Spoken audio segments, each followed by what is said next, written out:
Mr. Speaker, the Prime Minister just looks ridiculous when he won't tell the truth that Trump has broken international law.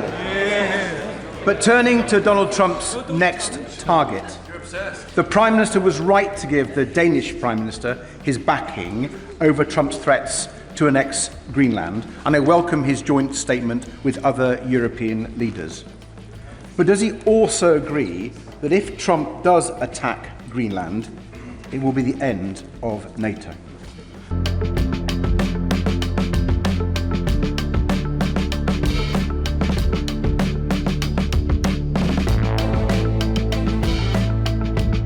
Legal protection whatsoever. We're introducing a fair and transparent process with a package of rights and protections for our veterans. And, Mr. Speaker, there is no equivalence between our armed forces who fought bravely in Northern Ireland and terrorist groups. And if the Leader of the Opposition wants to go back, if her position is, to their old flawed legislation and give immunity to the IRA, she should stand up now and say so. Mr. Speaker, let me start by talking about the Shadow Attorney General. Yes. Yeah. Do they know what the Shadow Attorney General is doing? He is defending veterans pro bono against the actions of this government. On this side of the House, Mr. Speaker, we will defend those who defended us. But why don't we talk about the actual Attorney General who is sitting in Cabinet, the man who defended Jerry Adams, the man who's trying to bring Shamima Begum back into the country, the man who is helping to surrender the Chagos Islands. I will take our Shadow Attorney General every day of the week against his Attorney General. Mr. Speaker, we protect our veterans. I want the Prime Minister to know we protect our veterans. What he is doing to veterans is disgraceful. But this is serious, Mr. Speaker. I don't want the House to be under any illusions. I do not want the House to be under any illusions. The Prime Minister should know that we will absolutely support any efforts to help bring peace to Ukraine. We will work with him to ensure NATO remains the bedrock of our security. But we cannot write a blank check when he is also surrendering the Chagos Islands, surrendering our veterans to lawfare, and surrendering to his backbenchers by prioritising welfare handouts over defence spending, as if the world has not become more dangerous. So, Mr. Speaker, isn't it time the Prime Minister changed course and for once put the British national interest first? Mr. Speaker, she talks about the Shadow Attorney General. Of course I accept that lawyers have to represent all sorts of clients. Of course I accept that principle. The question is whether the Shadow Attorney General can sit in the Shadow Cabinet when the party opposite says it supports us on sanctions. We want the money from Chelsea Football Club to go to Ukraine. I'm not sure whether that's her position. If it is her position, presumably it's something they discuss in the Shadow Cabinet, advised by a Shadow Attorney General who is representing the very man whose money we want to send to Ukraine. If she can't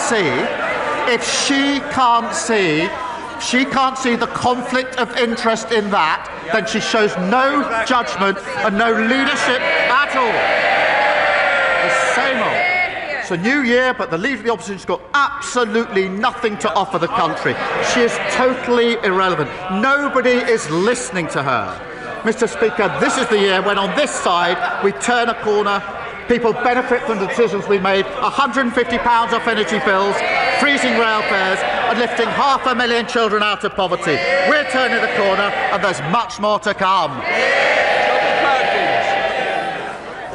Well, the Prime Minister can keep the good news going because he's rightly made house building and economic growth key priorities for his government. By giving the go-ahead today to the Chesterfield-Staveley regeneration route, he'll help us to deliver 1,500 houses and 5,700 jobs on land that was previously coal mining and brownfield industrial land. It's not just a road, it is a growth project. So will the Prime Minister keep the good news coming and tell us that he'll support the Chesterfield-Staveley regeneration route?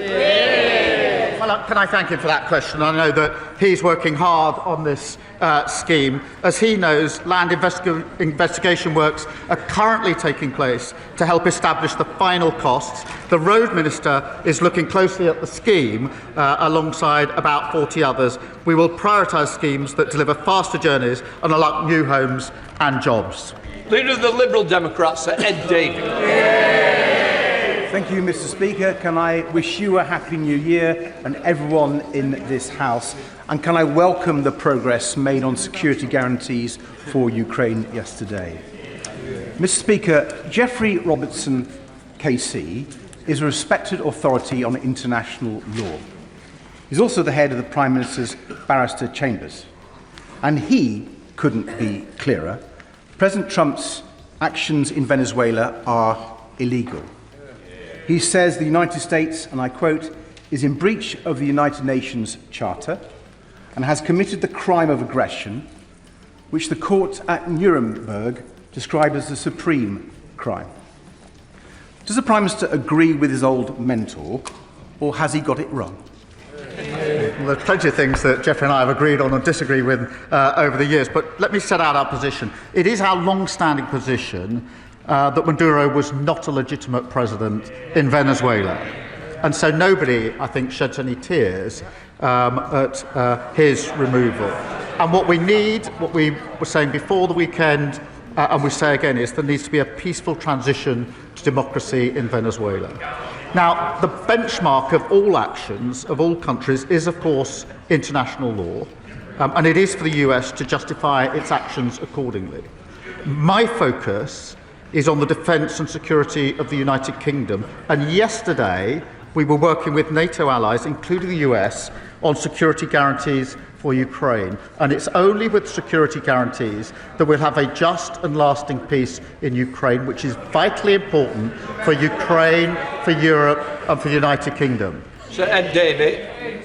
Mr. Speaker, the Prime Minister just looks ridiculous when he won't tell the truth that Trump has broken international law. But turning to Donald Trump's next target, the Prime Minister was right to give the Danish Prime Minister his backing over Trump's threats to annex Greenland, and I welcome his joint statement with other European leaders. But does he also agree that if Trump does attack Greenland, it will be the end of NATO?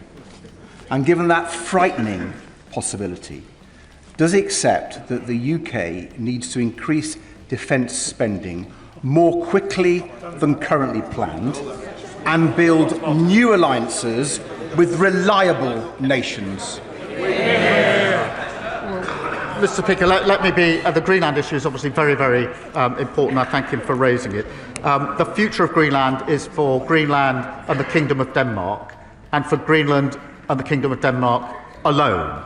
And yesterday, he will have seen that I put out a statement to that effect, along with fellow allies in Europe. And of course, NATO is hugely important, the single most effective and important military alliance the world has ever known.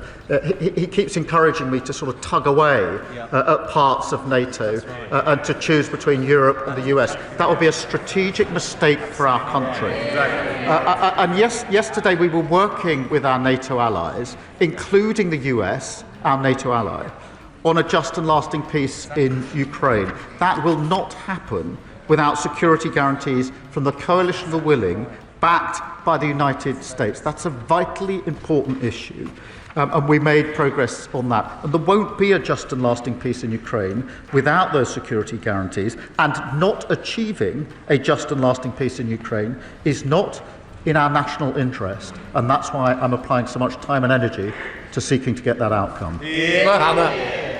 Prime Minister, even its strongest advocates acknowledge that Northern Ireland is trapped in dysfunction, and not because reform is impossible, but because the DUP and Sinn Féin haven't allowed it. We've become a political Hotel California where the past is always around, but the future never arrives. There's growing public consensus that some of Stormont's procedures simply aren't working, and the SDLP has found slivers of common ground across the political parties too. Does the Prime Minister agree with me that now is the time for a structured conversation which protects power sharing but which addresses the culture of veto and decline, so Stormont might finally take responsibility?